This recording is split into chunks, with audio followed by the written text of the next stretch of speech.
अगर आफाक अहमद के सामने बल्दिया टाउन के अंदर जलने वाली फैक्ट्री की JIT पड़ी हुई हो, जिसमें यह लिखा हो,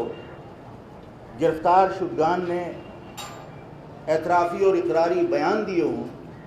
कि इस बल्दिया की फैक्ट्री से 10 करोड़ रुपए देने पर मालिक तैयार था, लेकिन लंदन से हुक्म आया कि इस फैक्ट्री के अंदर जो प्रॉफिट होता है उसमें 50% शेयर चाहिए, जिस पर वो राजी नहीं हुआ तो उसको ये धमकी दी गई कि तुम्हें हम ज़मीन पर ले जाएंगे।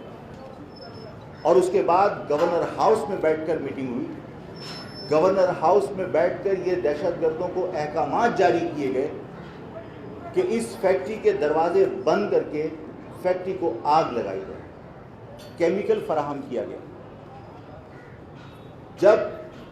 उस फैक्ट्री के अंदर बेगुनाह इस महाजिर कौम के बच्चे बच्चियां जो अपने घर की किफालत करने के लिए उस फैक्ट्री के अंदर मजदूरी किया करते थे, उनको खाकसर कर दिया, जला दिया। उन बेगुनाह लोगों को इसलिए जलाया कि मालिक के ऊपर यह दबाव डाला जाए कि इसकी फैक्ट्री बेचकर इन लोगों को कंपनसेट किया जाए। और धमकी देने वालों का पहला स्टेटमेंट रऊफ सिद्दीकी का इस वाक़े के बाद यही था कि जो लोग इस फैक्ट्री के अंदर जाँ बहक हुए हैं उन्हें इस फैक्ट्री को बेचकर उनको मुआवजा अदा किया जाएगा। बहैसियत मिनिस्टर ऑफ इंडस्ट्रीज, क्योंकि साइट के चेयरमैन भी थे वो, उन्होंने पहला इकदाम ये किया कि फैक्ट्री का जो प्लॉट था वो कैंसिल किया। जब मालिकान को गिरफ्तार कर लिया गया तो मालिकान की गिरफ्तारी के बाद जब उन्होंने जमानत कराने की कोशिश की तो गवर्नर इशरतुल इबाद के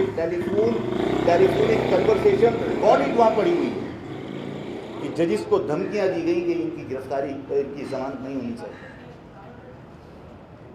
जब ये सब कुछ मेरे सामने हो कि इन महाजिर माँ और बच्चियों, इन बहनों और बच्चियों को जो जलाया वो किसी गैर ने नहीं जलाया, तो क्या मैं महाजिर कौम से आपके तवज्जुह से सवाल करना चाहता हूं कि उसके बाद क्या मुझे कभी सोचना भी चाहिए कि मैं ऐसे शख्स के लिए जिसने इस कौम की बच्चियों को, बच्चों को फैक्ट्री में जो मजदूरी करने गए थे उसे जला दिया सिर्फ अपने बत्ते की खातिर?